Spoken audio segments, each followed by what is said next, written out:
Saya sangat menghormati pengkarya kita Herma Fatimah Rosyamno, tapi cumanya saya rasa kita dah boleh melakukan satu anjakan paradigma. Kita nak tunjukkan walaupun kau tengok ada dengan apa semua, kau tolak yang tu tapi kau ambil subjek yang hidup. Apa yang nak diterapkan? Dengan tu pun bukan kita buat betul-betul sangat pun. Tolak-tolak macam tu je. Tak lekat pun badan. Dia macam ni lah guys.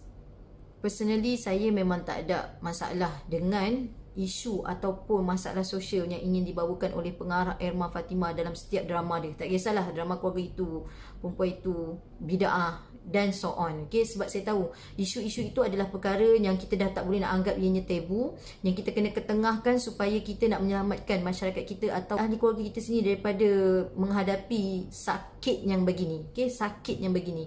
Tapi perkara yang kita nak highlight kat sini sebenarnya adalah perlu ke babak-babak yang tengok sendiri. Sebelum aku berlakon, aku dah WhatsApp dalam grup. Tidak sesiapa dibenarkan untuk menonton drama ini bila drama ni keluar. Termasuk isteri, anak aku, cucu-cucu aku.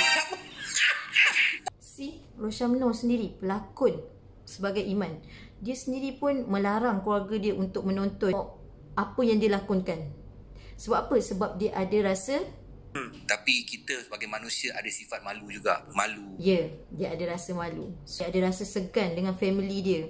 Which is bila babak-babak tersebut dilakonkan, walaupun hanya lakonan, bayangkan Rosyamno pun tak benarkan untuk family dia, cucu-cucu dia untuk tonton. So itu yang kita nak highlightkan sebenarnya. Kat mana rasa malu kita.